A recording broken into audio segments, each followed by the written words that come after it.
I'm going to be talking about whether climate change could make Earth uninhabitable for humans. So we already know that climate change is causing in the ballpark of hundreds of thousands of premature deaths. This is likely to increase to up to hundreds of millions over the coming decades. Climate change is already having substantial impacts on a wide range of areas, from Arctic sea ice melt to flooding and other areas. We have a sound economic case for addressing climate change, and it is harming the poorest the most, and yet these are the people that have least contributed to climate change, creating a climate justice issue. And so overall, as we look at the picture, it doesn't look good. But I'm talking here only about the median case scenario. And yet, as a long-termist interested in existential risk, I want to use this talk to address the tail risk issues on climate change. And so that's what I'm going to be talking about for the rest of this talk, looking at how climate change contributes to existential risk. So let's start by defining existential risk. It means human extinction, or the permanent and drastic curtailment of humanity's long-term potential. So how might climate change contribute to existential risk? As I see it, there are sort of three main ways. There's a bunch of ways that you can slice the cake here, but I found this framework useful as I think about this issue. So one is by making Earth uninhabitable for humans. One is by increasing the risk of other existential risks. And finally, by contributing to the chances of societal collapse. And that's something I'll address briefly in a moment. Now, if I had to guess, I would guess that these second two risks here, the contribution to other existential risks and to societal collapse, are probably the larger of the two.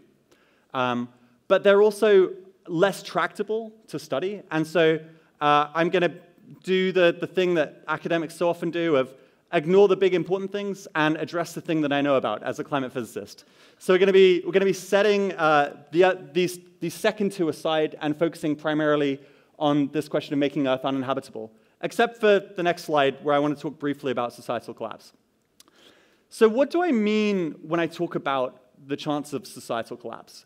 What I'm talking about here is I'm gesturing at something in the vicinity of a complete breakdown of political institutions, a collapse of international trade, and really a sort of breakdown of the fabric of society. To make this really concrete, I'm talking about a reduction in global GDP of more than 80% in less than a decade. And so this would be sort of drastic and very dramatic. And yet I have no idea how likely this is to occur. I really have no idea how likely it is societal collapse would contribute to existential risk. And I don't know that with or without climate change. But I think this is, in my guess, one of the biggest avenues for climate change to contribute to existential risk. And so I'm excited to see further study of this. Fortunately, the folks at the Cambridge Center for Existential Risk are starting to think about this. They've got a couple papers in draft that I've put down at the bottom of these slides, where they're starting to use a sort of systems perspective to think about some of these questions. But I'm now going to set aside societal collapse and contribution to other risks and focus on the thing that I could actually give a talk on, which is the chances of Earth being made uninhabitable for humans due to climate change. So I want to start by saying this is a really high bar.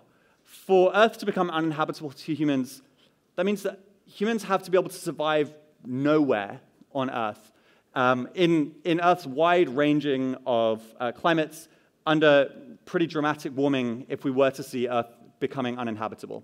So this is a really high bar, and I think it's a pretty hard bar to meet. But it's worth saying that habitability is really a function of two things. One is the environment of Earth, and second is the social, technological, and economic factors and tools that we have available to us. And so if I had to sort of like put my finger in the air and guess, I would guess that if humans' economic and technological trajectory continues on as it is, it's pretty unlikely that Earth will become uninhabitable. Simply because we have the tools and the technology to survive in such varied climates, which we're on a mission to create habitats on the moon or on Mars, and living in a Earth under drastic climate change is probably going to be a lot easier than that. But if we were to experience some form of drastic and dramatic societal collapse and somehow knock ourselves back to the Stone Age, then I think there's a much more interesting question to be had here of, could you imagine a scenario where under very extreme warming and really extreme climate change, Earth does become uninhabitable to a sort of Stone Age humans? And so that's what I'm going to be addressing really for the rest of this talk. So I want to start by looking at some paleoclimate evidence and thinking about what we can say about the habitability of Earth under some historical climates and some historical climate changes. So the first, I'm going to talk about the Paleocene-Eocene thermal maximum. This happened about 55.5 million years ago. We saw warming of about 12 degrees above what we currently see today. And yet we didn't see a mass extinction. We didn't see sort of vast species die-off in the way that you would expect to occur if Earth was becoming uninhabitable. Now, so this is maybe some evidence that, that Earth dramatically warmed could be habitable to humans, but the rate of warming was really a lot slower than it is today. So it's not a perfect analogy. What about a time with much faster rates of change? Well, about 11,000 years ago, humanity emerged, humans were alive at this point, and humanity emerged out of the end of the recent ice age in what's known as the Younger Dryas. And snow and dust accumulation samples tell us that the Earth warmed by about 7 degrees in certain parts in less than a decade. And humanity also survived that, although it was moving from a much colder climate to the climate we enjoy today. So again, not a perfect analogy, but it's maybe some evidence that humanity is able to survive rapid rates of change. The final sort of example I want to give in this space is just looking at the range of conditions that humans enjoy living in today. Humans thrive in climates as diverse as Bahrain to St. Petersburg, climates that vary in average over 16 degrees centigrade.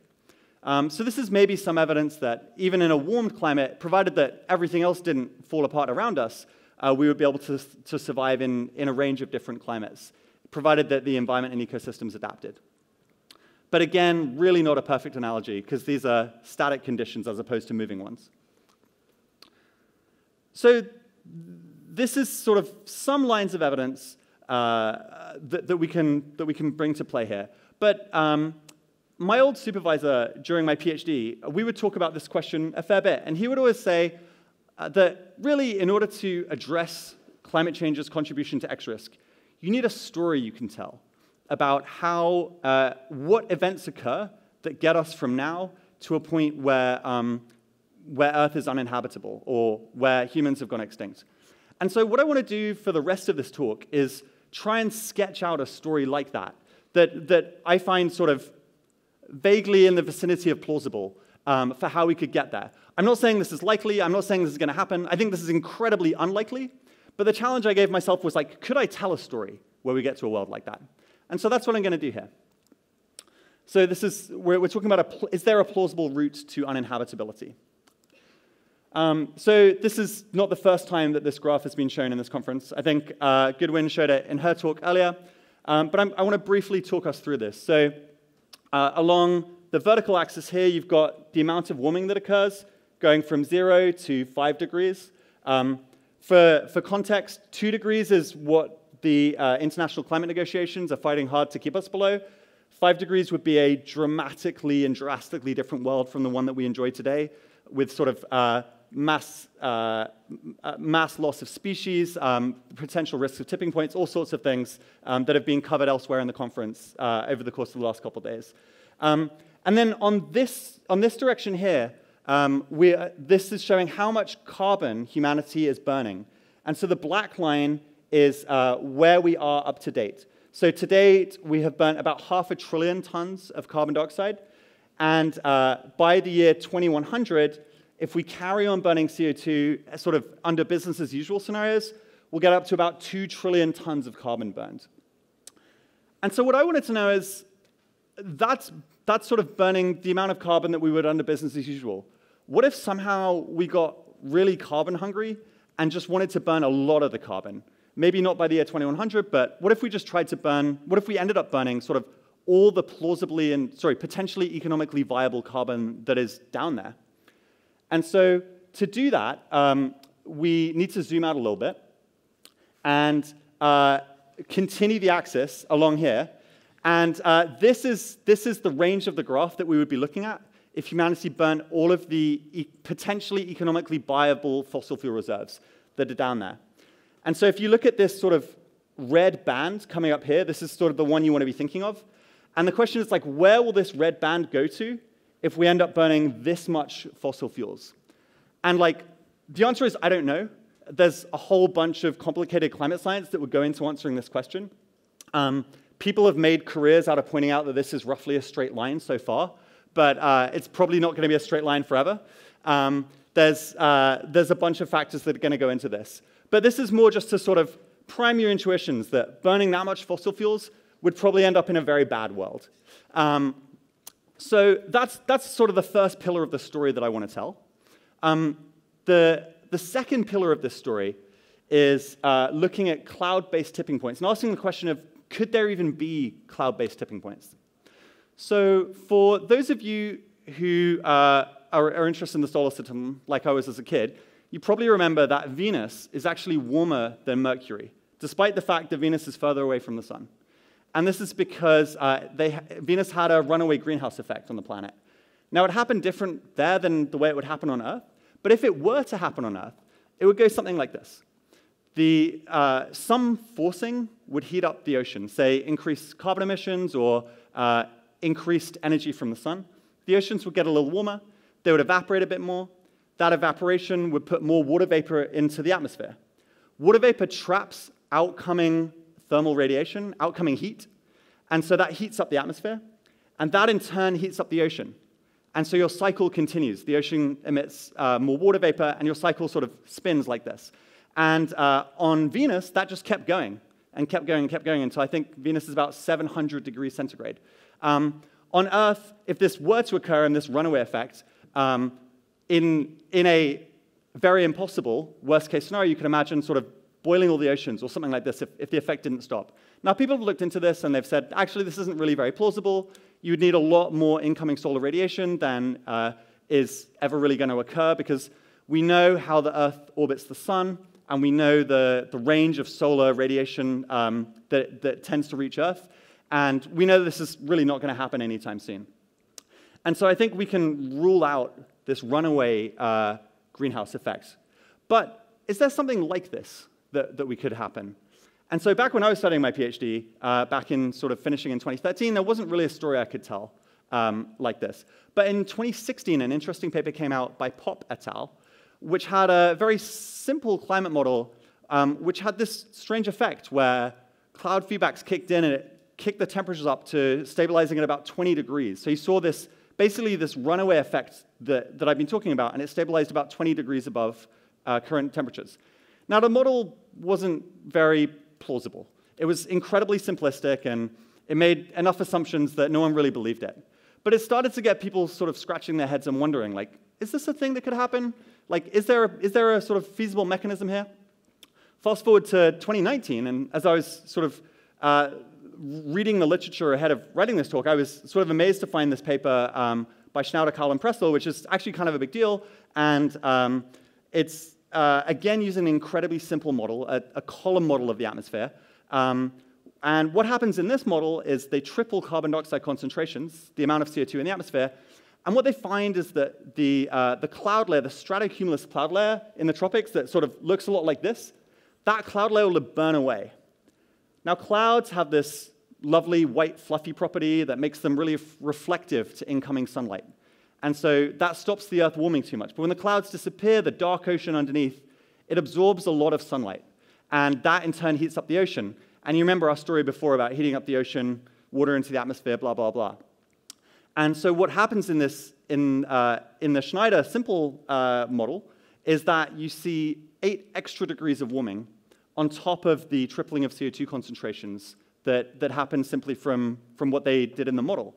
And so this one, again, had a mixed reception from scientists. Some people were like, that's really interesting. Other people were like, no, it's a simple column model. It's not going to apply globally. we shouldn't kid ourselves enough about this. But I think it is fair to say that it is probably like, at least now we have a physically plausible mechanism here, something worth investigating further. And so if we take this simple model and sort of put it in different places on the planet, you're going to see this feedback effect kicking in at different times. And so you're not going to see a sort of rapid jump in the way that you do here, but you might end up seeing an increase in the rate of warming that we get for each ton of carbon dioxide emitted. Or in climate parlance, you might see the climate sensitivity increasing at higher temperatures. And the latest models that are going into the IPCC report, the sixth one that's coming out in sort of 2021, they do start to see some of this effect where at higher temperatures, you see more warming per unit of carbon dioxide concentrations than you do at lower carbon dioxide concentrations. So this sort of makes us think, we don't really know how big a deal this is. We don't really know if this is going to be a big deal or a small deal, but at least there's some evidence here that like maybe this is a thing we should be worrying about. And so what I've been doing here is sort of scratching my head and asking myself, can I tell a plausible story about how Earth becomes uninhabitable due to climate change? And I think these are the sort of main two pillars that I'm looking at here. And then how does that lead to uninhabitability? Well, mainly I'm going to ask you to sort of use your imaginations in a world with sort of 20, 30 degrees of warming. But these are sort of some of the things that would be kicking in. I gave a longer version of this talk where I go into the details on some of this, which we don't have time for now, but maybe we can do in some of the Q&A. And so really, to sort of sum up here, we've asked this question of how might climate change contribute to the probability of existential risk? And I highlighted these three things: the chances of making Earth uninhabitable, the contribution to other existential risks, and this chance of societal collapse. And I sort of ruled out these other two because they weren't really things I know about, even though they're probably the bigger terms going on here, and focused in on the uninhabitability piece. And then we saw what it would look like to burn a lot of the fossil fuels and how that could end up in a really warm climate. And then we hypothesized and sort of spitballed about cloud-based tipping points and how maybe that's a thing that we should pay attention to. Maybe, I don't know. And this thing's all together sort of giving the gestures in the direction of a story of how Earth might become uninhabitable. So as you can tell, this was a pretty shaky line of argument, a pretty sort of shaky line of evidence. But for me, at least, it gestures in the direction of like, this is deserving of further study. And I'd love people to go away and think about each of these different parts, the uninhabitability piece, the contribution to other X risk piece, and the societal collapse piece, and sort of maybe investigate some of these uncertainties with a particular focus to thinking about the chances of climate change really contributing to humanity going extinct altogether. So thank you all for sort of making it through this late on a Sunday afternoon, and I'll now open this up to Q&A. Thanks. I wanted to maybe just start with kind of the epistemic status of climate science in general. And I think this is an audience where there is a tremendous amount of rigor on some topics. You know, in the session before this, we looked at simple questions as seemingly tractable as, if you give people more money, will they be better off? And the answer is yes, but it's a lot harder to prove that than you might think.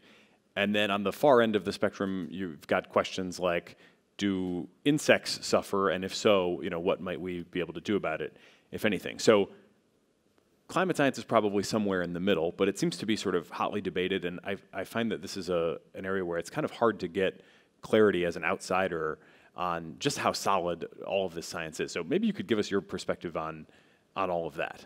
Yeah, I would love to. So what do we know? We know for certain that the world is warming. And we have like really clear lines of evidence that is happening. And we know for certain that carbon dioxide concentrations are going up. And we have sort of very plausible, there's a lot of consensus on the physical mechanisms to how those carbon dioxide concentrations would lead to warmer temperatures. And so I think like 97% of scientists agree that climate change is most likely caused by humans and is contributing to that.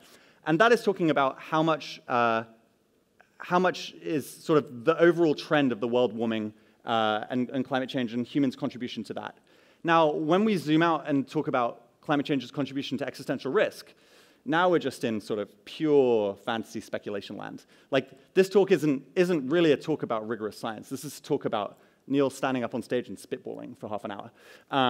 And so this talk isn't really supposed to try to convince you of anything. This is more of a prompt to encourage people to go and work on this question more and study it a bit more and sort of try and pin down some of these answers. Because I think, apart from maybe my first slide, everything I've said today is like largely speculation.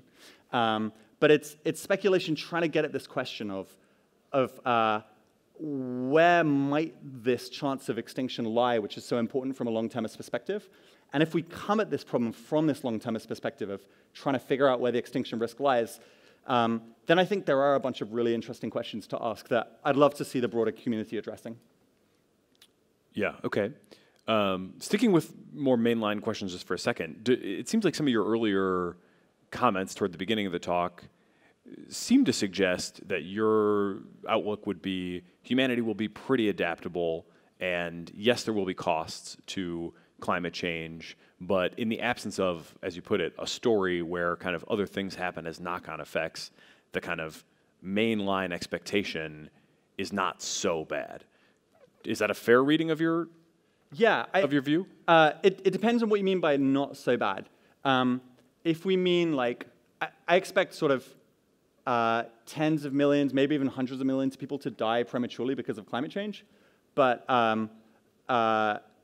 and that's really bad. It's similar sort of vague scales of badness as things like the number of people that die in traffic accidents or something like that, like in some short period of time when you look at climate change overall over many decades. And so it's very much a big problem. And then the question for me from a long-termist perspective is like, where does it rank relative to the other existential risks?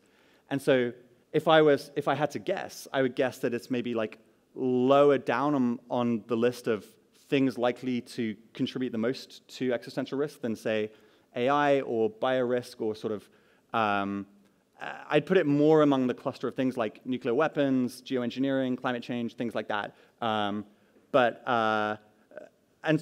so for me, that's still very much a thing deserving of attention and sort of worth working on. And whether it's really bad depends a lot on your definition of really bad. Yeah.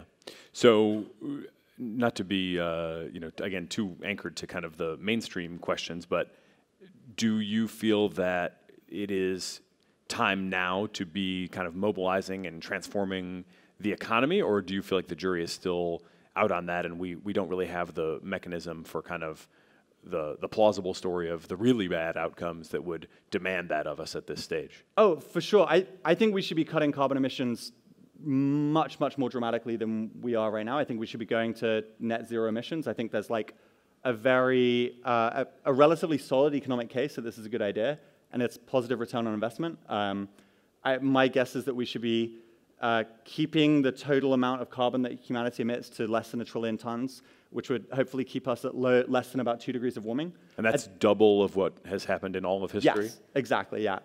So we can emit in the future about everything that we've emitted in the past. And that means making pretty dramatic and quick cuts to humanity's. That would happen in the next 50 years, business as usual?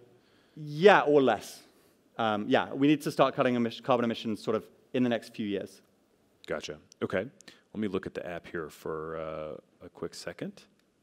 While I do that, is there a story about methane deposit release that would crack your set of possible narratives here? Because that's one I don't know a ton about it, but it's supposed to be the most powerful greenhouse gas. There's a lot of it, like sitting at the ocean floor and in the tundra. Yeah, methane clathrates. This is one of the things that that I've sort of always been a little worried about. The thing about methane clathrates is that they are very slow to bubble up. So on sort of most of the plausible scenarios that we see, unless you go into sort of the sorts of crazy scenarios that I was talking about, on those mostly plausible scenarios, you end up with seeing methane clathrates not emerging for something like hundreds or maybe even 1,000 years after you see your initial warming. And this is just because they're very slow to release. And that's in the sort of like most likely scenario.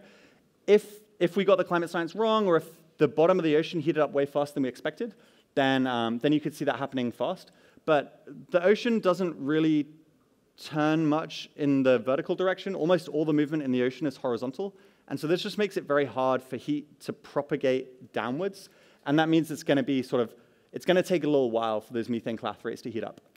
Gotcha. Okay, cool. That's very interesting. So you've covered this one a little bit. How important is it for people to work on this? I think your suggestion would be that exploring the corner cases or the far out cases is really where the highest value work is to be done. That would be my guess, yeah. I'm excited to see people exploring societal collapse like the folks at Cambridge are doing, and sort of looking at some of these tail scenarios, like these worst case scenarios, and looking at the feasibility of that stuff. And also geoengineering is like a giant question mark in my head, which I don't really understand how that interacts with existential risk, but my guess is people should figure that out too. So we've got a question about, and you may want to punt this to a longer talk because we don't have a ton of time, but how does this 20-degree warming translate to true uninhabitability? Yeah, 20 degrees or maybe even more ending up in those sorts of scenarios. Yeah, and so this part, I don't really know. I would again just be sort of spitballing here, but when you look at, for example, agricultural yields, they sort of start dropping off a cliff at some point. And then if we move agricultural zones up into the poles, you end up with very different growing seasons than the ones that they're evolved for. And we don't really have a great sense of how that would work. The most likely story you would need to tell is something involving societal collapse and something involving the breakdown of sort of broader society, and that having a bunch of other bad knock-on effects. Gotcha. Okay. How have your views changed about all of this over time? Yeah. So my guess is that my views on climate change have stayed like relatively stable over time, and my views on the importance of like me working on AI have gone up. And so like for me, climate change is just as important as when I worked on it as my full-time job. And now that there's like a ton of folks flooding into AI policy and AI safety and things like that, like my guess is it's time for EAs to revisit sort of working on climate change and tail risks and nuclear weapons and geoengineering and some of these other problems in this space. I think this will probably be the last one because we are already a minute over, but options that we have to address carbon immediately would include obviously a carbon tax, carbon capture, maybe some others you'd want to list. How do you think about kind of a carbon tax, a more kind of conventional method versus a carbon capture, which might fall under geoengineering, I guess, depending on the strategy? What do you think we should be pursuing first there to reduce carbon? Yes, on the immediate question of carbon tax versus carbon capture is a like unproven, very expensive technology, and carbon tax is a very proven but politically infeasible, like somewhat politically infeasible mechanism. I would be way more excited about a carbon tax. A carbon tax of the right size, if implemented across the world, I think could go a really long way to helping solve climate change. And I think it may well be easier to, I don't know about the political feasibility of this, but if it were implemented, it would do a lot of good. Carbon capture, I think, is going to be very expensive and is a long way off, but it's hopefully part of the solution in the future. Awesome. Well, this has been a fascinating half an hour. How about a round of applause for Niel Bowerman? Thank you.